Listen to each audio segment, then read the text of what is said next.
नाज़रीन, बड़ी डेवलपमेंट्स हो रही हैं। ईरान के सदर चीन रवाना हो रहे हैं और इसके साथ साथ रशिया ने ईरान की जो न्यूक्लियर टेक्नोलॉजी है उसमें इन्वेस्टमेंट करने का ऐलान कर दिया है। मजीद न्यूक्लियर रिएक्टर्स लगाने का ऐलान कर दिया है। इधर इजराइल ईरान पर हमला करने की तैयारी कर रहा है और यूरोपियंस भी कर रहे हैं, और रशिया कह रहा है कि वो तो यहां पर न्यूक्लियर प्लांट्स मजीद लगाने जा रहा है।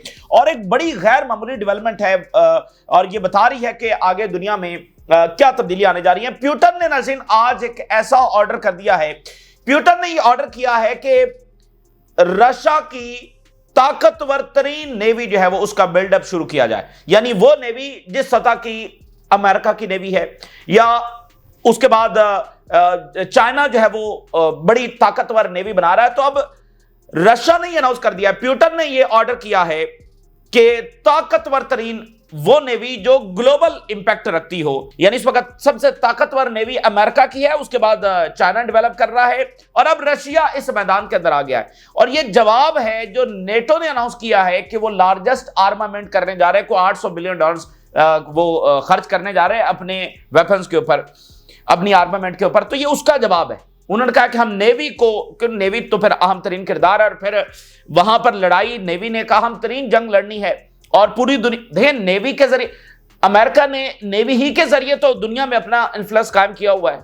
अगर नेवी ना हो तो जो है वो उनका इन्फ्लुएंस इस तरह से कायम नहीं हो सकता दुनिया में। तो नेवी का तो अहम तरीन किरदार है। तो आप ये समझ लें कि ये बहुत गेम चेंजर खबर है। यानी सोवियत यूनियन था, बहुत बड़ी ताकत, कोलैप्स हो गया और अब सोवियत यूनियन किसी और फॉर्म के अंदर ग्लोबल स्टेज के ऊपर आ रहा है कि उसने एक जंग में नेटो को शिकस्त भी दे दी है और उसके वेपन सुपीरियर भी साबित हो रहे हैं, और दूसरी तरफ अब वो नेवी डेवलप करने का अनाउंस कर रहा है। तो ये एक बहुत बड़ा चैप्टर है जो आज खोल दिया गया है। इसके साथ साथ नाज़रीन, एक और बॉम्बशेल गिराया है ईरान ने। ईरान ने ये अनाउंस किया है कि उन्होंने वो एविडेंस हासिल कर लिया है कि जिसमें वेस्ट वर्ल्ड ने किस तरह से इजराइल का न्यूक्लियर डेवलप करने में मदद की। ये एविडेंस हमने हासिल कर लिए और ये बहुत बड़ा बॉम्बशेल होने जा रहा है, क्योंकि ऑलरेडी सवालात है, वेस्ट का जो डबल स्टैंडर्ड्स है उसके ऊपर सवालात है। और इस वक्त आप देखिए कि जो ईरान के साथ जंग छेड़ने की कोशिश की जा रही है उसमें बयानिया क्या है। उसमें बयानिया यह है कि मिडिल ईस्ट के अंदर Iran is the first country जो कि बिला वजह न्यूक्लियर बना रहा है। भाई सबके पास कन्वेंशनल वेपन्स है तो तुम न्यूक्लियर क्यों बना रहे हो? देखिए, इजराइल के पास न्यूक्लियर है, इजराइल तो नहीं कहता, ना ही वेस्ट वर्ल्ड कहती है कि इसके पास न्यूक्लियर है। तो वो कह रहे हैं कि ईरान न्यूक्लियर बना रहा है। देखिए, हम जब देखते हैं हम कहते हैं कि भाई इजराइल के जवाब में बना रहा है। भाई वेस्ट का तो ये बयानिया नहीं है। वेस्ट तो ये कह रहा है कि Iran is the first country in the middle east के जो न्यूक्लियर बना रहा है। तो इसलिए सबसे ज्यादा जिम्मेदार ये कि ये मिडिल ईस्ट में न्यूक्लियर रेस छेड़ रहा है। तो ईरान ये कह रहा है कि उसने एविडेंस हासिल कर रही है कि एक तो इजराइल के पास न्यूक्लियर एविडेंस, उससे अगली बात कि वेस्टर्न वर्ल्ड जो पूरी दुनिया को लेक्चर देती है और कहती है कि न्यूक्लियर नहीं होना चाहिए, फलाना नहीं होना चाहिए, उसने किस तरह खुद इजराइल को न्यूक्लियर बनाने के अंदर हेल्प की। तो ये एक बहुत बड़ा बॉम्बशेल है जो ईरान जो है वो गिराने जा रहा है। और उन्होंने कहा कि ये एविडेंस हमने हासिल कर लिए हैं। ये वही जो ऑपरेशन उन्होंने इजराइल के अंदर किया है। और अगली बात ये है कि हिजबुल्लाह के हवाले से आज एक रिपोर्ट आई है। हिजबुल्लाह चुपके से, खामोशी से किस तरह मॉडर्न तरीन जो ड्रोन्स हैं उसकी लोकल प्रोडक्शन शुरू कर चुकी है और जंग के अगले फेज की तैयारी कर रही है। इन द कमिंग मंथ्स वो हमला कर सकते हैं, वो तैयारी कर रहे हैं। और ये जंग जो है वो ड्रोन्स के साथ लड़ी जाएगी, यानी उसमें ड्रोन का कलीदी किरदार होगा। क्योंकि जो पिछला राउंड हुआ है हिजबुल्लाह और इजराइल का, उसको आप एक राउंड समझे, वो जंग खत्म नहीं हुई है। उस राउंड के अंदर सबसे ज्यादा जो इफेक्टिव साबित हुए हैं वो ड्रोन्स हैं। तो हिजबुल्लाह अब किस तरह से ड्रोन्स प्रोड्यूस कर रही है, और ना ही लेबनान गवर्नमेंट कुछ कर सकती है ना ही इजराइल कुछ कर सकता है, और वो अपनी ताकत किस तरह से बढ़ा रहे हैं। अच्छा, अगली बात यह है कि हम इस चीज को डिबेट कर रहे हैं कि यूरोपियन जो अपना स्टांस बदल रहे हैं, क्या वो एक्शंस भी लेंगे? क्या कोई ऐसे फैक्टर्स हैं जो उनको मजबूर कर सकते हैं, कोई ऐसे रियल फैक्टर्स जो वाकईतन यूरोपियंस को मजबूर कर सकते हैं कि वो मिडिल ईस्ट की जंग रुकवाएं? तो इस वक्त नाज़रीन जो सबसे बड़ा फैक्टर है जो यूरोपियंस को 100% प्रेशराइज करने जा रहा है, और 100% यह तय है कि यूरोपियंस को पीछे हटना पड़ेगा मिडिल ईस्ट की इस जंग से। और ये वाला फैक्टर सबसे ज्यादा उनको प्रेशराइज करने जा रहा है, मजबूर करने जा रहा है, और वो ये है कि फार राइट जो पार्टीज हैं वो इमर्ज कर रही हैं। देखिए, यूरोप जो इस वक्त बहुत सारे क्राइसिस के साथ लड़ रहा है, लेकिन यूरोप एक ऐसी उनकी ताकतवर गवर्नमेंट्स है कि वो क्राइसिस से झेलती आई हैं और वो झेल लेते हैं। लेकिन एक चीज होती है कि एग्जिस्टेंशियल थ्रेट, क्राइसिस से बढ़कर कि यानी आपका एग्जिस्टेंस जो है वो खतरे के अंदर है। इस वक्त यूरोप उस स्टेज के अंदर है। तो जब पूछा जाता है कि भाई एग्जिस्टेंशियल थ्रेट किस चीज से है, किस वजह से है, तो एक तो यह है कि वो कहते हैं the return of the Russia, यानी जब सोवियत यूनियन कोलैप्स हुआ तो उसके बाद दुनिया में कोई पावर नहीं थी।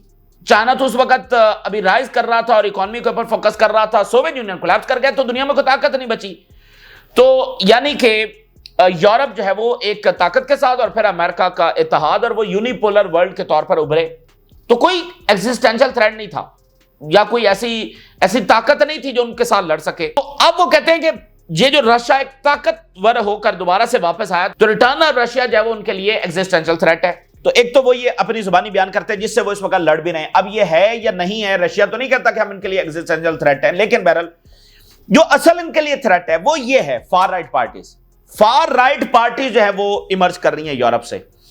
अब एक एक्सट्रीमली अनयूजुअल वाकया हुआ है और पूरे यूरोप में इसकी गूंज है। फ्रांस के अंदर मैरी लिपेन जो कि फार राइट पार्टी की सरबराह हैं और अभी जो एक इलेक्शन हुआ था पार्लियामेंट का तो उसमें इन्होंने बहुत मकबूलियत हासिल की इनकी पार्टी ने। अब इन्होंने नाज़रीन क्या किया है कि पेरिस के अंदर एक मीटिंग बुलाई है और मीटिंग किसकी बुलाई है?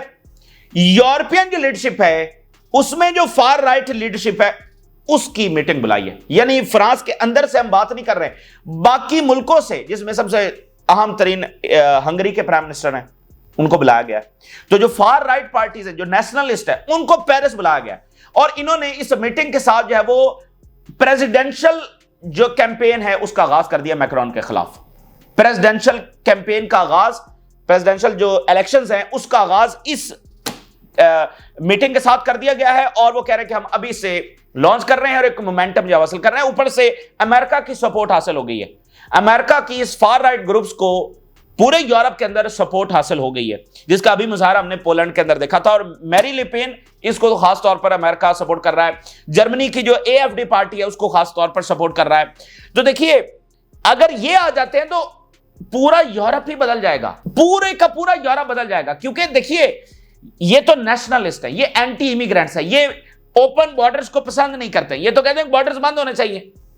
तो देखिए ऊपर से अमेरिका ऑलरेडी यूरोप के अंदर ये पुश कर रहा है कि ये रिजीम चेंजेस होने चाहिए, ये फार राइट आने चाहिए।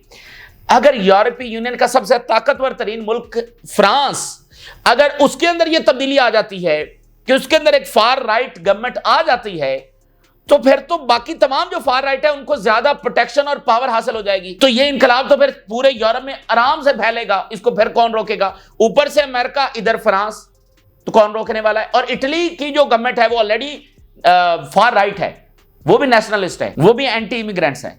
और इसलिए आप देखा कि जो इटली की गवर्नमेंट है ट्रंप ने उसको काफी करीब रखा हुआ है। तो इस वक्त जो मौजूदा लीडरशिप है उसको सबसे बड़ा खतरा यह है कि ये उनको रिप्लेस कर सकते हैं और जो जो इकोनॉमी की हालत खराब होगी, जो जो मजीद जंगें होंगी, मजीद इमिग्रेशन होगी, मजीद रेफ्यूजीज आएंगे, तो ये लावा और बढ़ने वाला है और इनको दबाया भी नहीं जा सकता। इन पार्टीज को बैन कर दिया जाए जो यूरोप करता आया है। ये वर्ल्ड वॉर के बाद पहली बार हम देख रहे हैं कि फार राइट दोबारा से मर्ज कर रहा है। तो इनको बैन भी नहीं कर सकते, इनको प्रेशराइज भी नहीं कर सकते या कोई एक्शन भी नहीं ले सकते क्योंकि अमेरिका बैठा हुआ है। अमेरिका तो ऊपर से कोई भी ये हरकत करेंगे तो अमेरिका एक्शन लेगा, वो इनको प्रोटेक्शन देगा। तो ये क्या करेंगे? तो पूरा यूरोप बदलने जा रहा है। तो ये इनको, ये सबसे बड़ा फैक्टर है जो मजबूर करने जा रहा है कि इनको ये जंगें रुकवाना पड़ेंगी, ये अफोर्ड ही नहीं कर सकते हैं, ठीक है ना। किसी ये नंबर 1 फैक्टर है जिससे यूरोप अपने आप को एग्जिस्टेंशियल थ्रेट महसूस कर रहा है। वर्ल्ड वॉर 2 के बाद ये पहली बार हो रहा है फार राइट नेशनलिस्ट ये इमर्ज कर रहे हैं। हालांकि इस वक्त जो यूरोपियन सोसाइटी है या उनकी गवर्नमेंट्स हैं, जो उनकी पॉलिसीज बिल्कुल मुख्तलिफ है। ओपन बॉर्डर्स, दुनिया से लोग आ रहे हैं, ये इसको पसंद नहीं कर रहे हैं। अच्छा, तो मैं पहले हेडलाइंस आपके सामने रखता हूं कि इजराइल के एक हॉस्पिटल से आज स्टैट सामने आए। सरोका हॉस्पिटल है, इसने एक तो रिपोर्ट ये जारी की है कि 10 इजरायली फौजी लाए गए हैं इनके यहां जख्मी। 10 इजरायली सोल्जर जो है वो लाए गए हैं पिछले 24 घंटों के अंदर। एक तो ये बड़ी बात हो गई कि इस तरह से उनकी कैजुअलिटीज हो रही है एक हॉस्पिटल के अंदर 10। फिर इसने एक और रिपोर्ट जारी की है, इसने बताया कि इस पूरी जंग के अंदर इसने कितने फौजियों को ट्रीट किया जो यहां पर लाए गए, वो मुर्दा हो गए या जख्मी होने के बाद रिकवर होकर चले गए। कितने फौजी यहां पर लाए गए जिनको हिट किया गया था? 4199 फौजी जो है वो सिर्फ इस एक हॉस्पिटल के अंदर लाए गए। आज इसकी रिपोर्ट जारी हुई है। अब आप जरा अंदाजा करें कि हमास ने यह हशर किया है इजरायली फौज का, इसलिए वो तितर बितर हो चुकी है और ये ताकतवर तरीन फलस्तीनी रेजिस्टेंस ने इसको कुचल के रख दिया है, इसको खाक कर दिया है, इसका घमंड तोड़ दिया है। एक हॉस्पिटल के अंदर 4199 फौजी लाए गए हैं। और मुझे बताइए कि फलस्तीनी रेजिस्टेंस किस तरह से लड़े, जब आप इजराइल को यह मौका दे रहे हैं कि वो खाना बंद कर दे और फलस्तीनियों के ऊपर बमबारी करे और हॉस्पिटल्स को तबाह कर दे। ऐसे जंगें होती हैं? क्या दुनिया ये यूक्रेन में अलाउ कर रही है? क्या दुनिया बाकी जगहों पर अलाउ करती है? सिर्फ गजा में ये छोड़ दी हुई है इजराइल को। तो ये खाना बंद करना, ये हॉस्पिटल्स को निशाना बनाना, ये इटसेल्फ और दाइश को भेजना, ये इटसेल्फ एक शिकस्त की अलामत है कि उनको ये जरूरत क्यों पेश आई। अभी अब क्या हुआ है, ये जो अभी इन्होंने ग्रुप्स अंदर दाखिल किए हैं उसमें एक और वाकया हुआ है। वहां पर जिन लोगों को इन्होंने असला दिया है, जो दाइश एफिलिएटेड ग्रुप्स है और कुछ और भी हैं, उनमें से कुछ ने आकर इनकी फौज के ऊपर हमला कर दिया और इनके कुछ फौजी जख्मी हुए हैं। ये वाकयात भी वहां पर हो रहे हैं।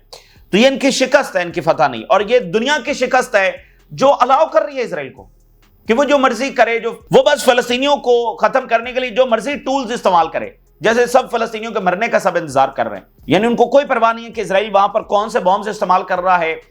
वो ब्लॉकेड किए हुए है, खाना नहीं जाने दे रहा, मेडिसिन नहीं जाने दे रहा, एड वर्कर्स को निशाना बना रहा है। अच्छा, बर्तानिया का जो प्राइम मिनिस्टर है उसकी स्टेटमेंट आई है, our position on humanitarian situation in Gaza is clear, it is appalling and unbearable.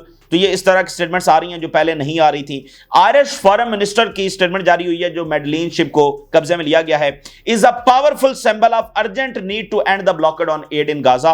और इटली की गवर्नमेंट के हवाले से बड़ा वाकया हुआ। एक स्कैंडल हमने आपके सामने रखा था कि जो इजरायली स्पाईवेयर है उसको इटालियन गवर्नमेंट यूज कर रही थी और वो रिपोर्ट लीक हो गई और अब इटालियन गवर्नमेंट इतनी प्रेशराइज हुई है, वो ऐसे एक्सपोज हुई है उस रिपोर्ट के बाद कि उसने जो एग्रीमेंट है वो इजरायली गवर्नमेंट के साथ टर्मिनेट कर दिया है। Italy terminates contract with Israeli Paragon amid espionage claims.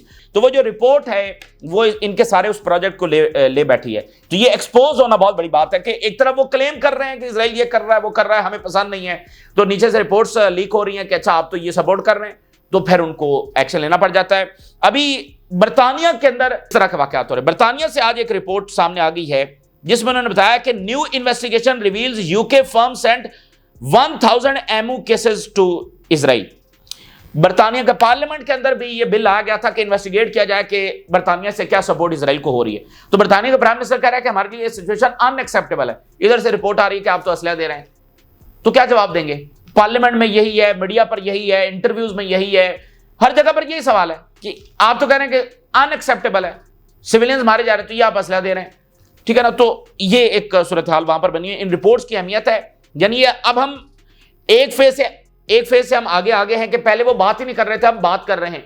अब इससे अगला फेज जो चल रहा है जिसके ऊपर भरपूर जंग लड़ी जा रही है कि अब ये एक्शन लें, तो उसमें इनके मुनाफिकत को एक्सपोज किया जा रहा है, ये कैसे असलहा दे रहे हैं उसको एक्सपोज किया जा रहा है। तो ये अगला फेज है जो लड़ाई इस वक्त जारी है।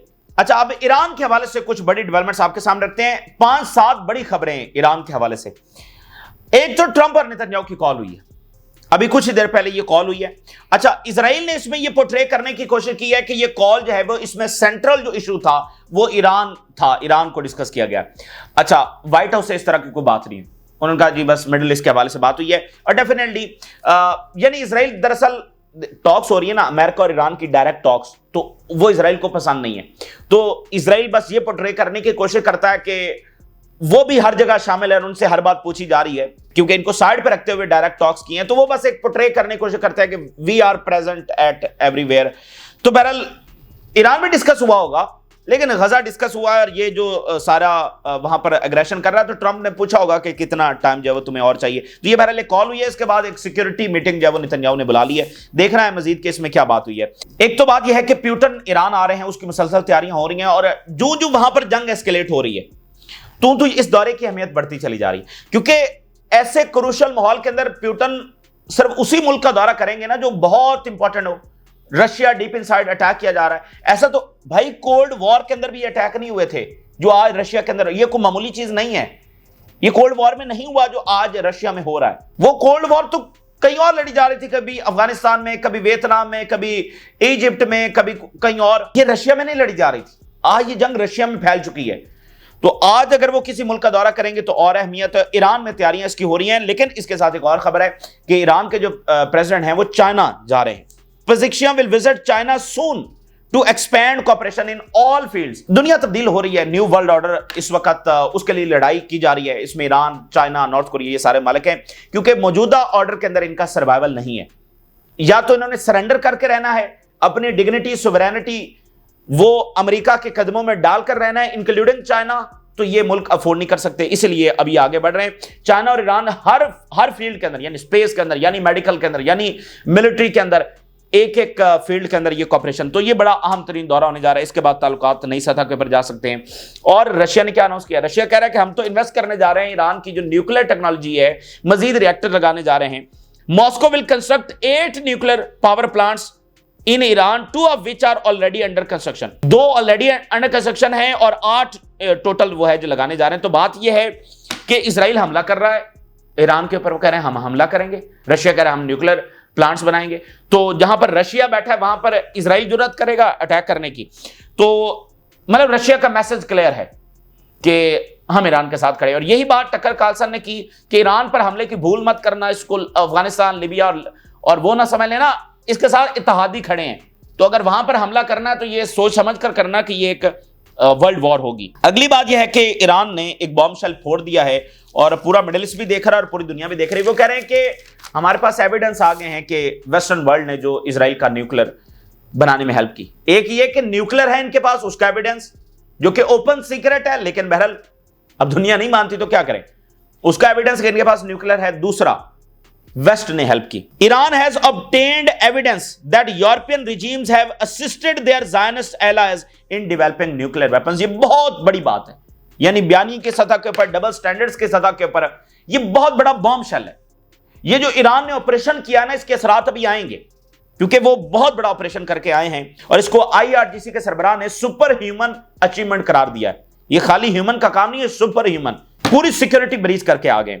फिर इसके साथ अगली बात यह है कि वियना के अंदर IAEA वहां पर इनका हेडक्वार्टर है, तो वहां पर जो रशियन एम्बेसडर हैं उन्होंने ईरान के हक में बात की है और उन्होंने कहा कि जो यूरोपियन और अमेरिकन ट्रेजेक्ट्री है regarding Iran program is wrong. ये जिस अंदाज में ईरान के प्रोग्राम को देख रहे हैं, जो धमकियां लगा रहे हैं, यह अनएक्सेप्टेबल है। तो रशिया की भरपूर सपोर्ट इस वक्त ईरान के साथ है, लेकिन बहरहाल खतरा बना हुआ है एक जंग का। हिजबुल्लाह के हवाले से जो रिपोर्ट आई है उसने इजराइल की नींदें हराम कर दी हैं। इस मॉडर्न हिस्ट्री के अंदर जो हिजबुल्लाह ने इजराइल के साथ जंग लड़ी है वो भुलाई नहीं जा सकती, वो एक हिस्टोरिक है और जंग का अगला राउंड आ सकता है आने वाले महीनों के अंदर। हिजबुल्लाह मौजूद है, उसके मैन पावर है, उसका जो आर्सेनल है वो मौजूद है। अंदरूनी झगड़े हैं, लेबनीज गवर्नमेंट के साथ मामला है जो इस वक्त कठपुतली बनी हुई है इजराइल और अमेरिका के हाथों, तो उसके साथ भी हिजबुल्लाह इंगेज कर रही है और अच्छे तरीके से उसको बातचीत कर रही है कि अंदरूनी कोई ऐसा खलफशार पैदा ना हो जाए। हिजबुल्लाह तैयारी कर रहा है और आज जो है वो खबर आई है कि वो कैसे ड्रोन प्रोड्यूस कर रहे हैं। Hezbollah has launched local production lines for drones and missiles. ना सिर्फ ड्रोन्स बल्कि मिसाइल्स भी प्रोड्यूस कर रहे हैं, बहुत बड़ी बात है। वो तो बमबारी कर रहे हैं जिस दिन से सीजफायर हुआ है, एक दिन भी ऐसा नहीं है कि इजराइल ने लेबनान में बमबारी ना की हो। तो इससे वाज़ेह है कि ये बमबारी हिजबुल्लाह को नहीं रोक सकती, हिजबुल्लाह का नुकसान नहीं कर सकती है। Hezbollah assembles drones using simple components. अच्छा, जिस तरीके से वो ड्रोन्स बना रहे हैं ये एक अलग तशवीश है इजराइल में और वो हिल गए हैं। और आप जरा अंदाजा करें, इसलिए ये कहा जा रहा, देखें अब ये कॉलोनियां चलाना ये नई दुनिया में बहुत मुश्किल हो जाएगा, क्योंकि इनकी सिक्योरिटी मेंटेन करना बड़ा मुश्किल हो जाएगा। अब जरा अंदाजा करें कि वो एयर डिफेंस इनका फारिग हो गया, अब अगला वॉरफेयर क्या आने जा रहा है। देखिए, रशिया जैसे मुल्क में उन्होंने ड्रोन अटैक जाके कर दिया, तो रशिया भी अपनी सिक्योरिटी, और अमेरिकन मीडिया ये लिख रहा है कि अमेरिका में भी इस तरह का खतरा पैदा हो गया कि अमेरिका में अगर इस तरह के ऑपरेशन हो जाए तो जहां आगे दुनिया जा रही है ना, जो नई टेक्नोलॉजी, नया वॉरफेयर आ रहा है, उसमें ये कॉलोनियां नहीं चल सकती हैं, इनकी सिक्योरिटी नहीं प्रोवाइड की जा सकती। अब आप जरा खबर देखिए, वो कंपोनेंट्स इस्तेमाल कर रही है हिजबुल्लाह जो कि ऑनलाइन ऑर्डर किए जा सकते हैं। वो पार्सल आ रहा है, ऑनलाइन उन्होंने ऑर्डर किया है, तो ये नहीं है कि वो कोई खुफिया सप्लाई आ रही है, मतलब वो इतना उन्होंने जदीद कर दिया है, इतना सिंपल कर दिया है कि वो कंपोनेंट्स ऑनलाइन ऑर्डर कर रहे हैं और डिफिकल्ट टू डिटेक्ट हैं एज अ सिक्योरिटी थ्रेट, उनको डिटेक्ट भी नहीं किया जा सकता। यहां पर आगे दुनिया के मामला जा रहे हैं। Iran provides Hezbollah with drone components, simple explosives and money. Simple explosives और फिर साथ पैसा भी दे रहे हैं। तो ये आगे दुनिया इस तरफ जा रही है। तो देखिए हिजबुल्लाह जो है वो अगले आने वाले महीनों के अंदर आप उसको देख सकेंगे जंग के अंदर। एक तो वो मिलिट्री आर्सेनल बढ़ा रहे हैं, फिर लेबनीज गवर्नमेंट के साथ जो मामला चल रहा है, फिर अगर ईरान जंग के हवाले से भी तो देखा जा रहा ना कि अगर ईरान जंग होती है तो फिर 2-4 महीने उसको भी देखना है कि अगर वो जंग होती है तो हिजबुल्लाह फिर भी आपको मैदान में आएगी नजर। अगर नहीं होती तो फिर अगर ये इसी तरह से गजा में जारियत जारी रही तो फिर आने वाले महीनों में देखिए ये अंडरस्टैंडिंग तो आपको पहले दिन से है कि रेजिस्टेंस ने अपने आप को एक लंबी जंग के लिए तैयार किया है, और लंबी जंग में आप रिसोर्सेज बचा के रखते हैं। तो उन्होंने अपनी कैपेसिटी के मुताबिक लड़ रहे हैं। अब हमास और हुतीज लड़ रहे हैं, कहीं ना कहीं हिजबुल्लाह भी नजर आ जाएगी। तो वो ड्रोन्स तैयार कर रहे हैं। भाई ड्रोन्स किस लिए तैयार कर रहे हैं? लड़ने के लिए तैयार कर रहे हैं। और लड़ना किससे है? इजराइल से लड़ना है, इसके अलावा तो किसी से लड़ना नहीं है। अच्छा, तो अगली बात यह है कि इराक के जो प्राइम मिनिस्टर हैं उनके जो इन्वॉय हैं वो सीरिया पहुंचे हैं। अहमद अल शरा के साथ उनकी मुलाकात हो रही है। और अब हम अगर यूरोप की बात करें, हेडलाइंस में आपके सामने रखूं, जो फार राइट पार्टीज की हम बात कर रहे थे, French Le Pen host European allies in show far right unity. अच्छा, लिपेन जो है इन्होंने हाई प्रोफाइल गैदरिंग की है और इसमें यूरोपियन नेशनलिस्ट लीडर जो है उनको बुलाया गया है और अपने आप को पोजीशन किया है। And her movement at the heart of a growing continental कोalition ahead of France 2027 elections. यानी कि कॉन्टिनेंट में जो मरकज होगा फार राइट तहरीक का वो कहां पर होगा? फ्रांस के अंदर। यानी बाकी तमाम मुल्कों के अंदर जो फार राइट तहरीकें चल रही हैं उसका मरकज कौन होगा? वो फ्रांस होगा। और ये इलेक्शन होगा जो मैरी लिपेन लड़ने जा रही हैं, जिसका आगाज उन्होंने इस मीटिंग के साथ किया है। सबकी नजरें इधर होंगी। यहां पर पहले फार राइट गवर्नमेंट लाई जाएगी, उसके बाद फिर बाकियों को प्रोटेक्शन हासिल हो जाएगी और ज्यादा वो इंपावर हो जाएंगे। ये मीटिंग जो है वो बहुत पॉलिटिकल स्ट्रेटजी इसको डिस्कस किया गया और एक शो ऑफ स्ट्रेंथ की गई है। पैट्रियार्ट्स ऑफ यूरोप फैक्शन, यूरोपियन असल जो यूरोप को बचाने वाले हैं और पैट्रियार्ट्स हैं, पैट्रियाटिक जो लीडरशिप है वो इकट्ठी हुई है। उन्होंने बताया कि मेजर फार राइट ब्लॉक यहां पर कायम हो रहा है और इन यूरोपियन पार्लियामेंट जिसमें अब हंगरी है, इटली है, ये सारे मालिक हैं, मोमेंटम इससे क्रिएट किया जा रहा है। और जो ट्रंप आए हैं उससे भी इस फार राइट तहरीक को एक आप कह लें कि उसमें फायदा ही हुआ है, क्योंकि ट्रंप खुद फार राइट और एंटी इमिग्रेशन और वो सारा। इसमें हंगरी के प्राइम मिनिस्टर, इटली की प्राइम मिनिस्टर और स्पेन की एक पार्टी है फार राइट, और इसके अलावा चेक फॉर्मर प्राइम मिनिस्टर हैं, और ये सारे इस वक्त इकट्ठे हो रहे हैं। sought to align position on core issues such as the immigration, EU governance and national sovereignty।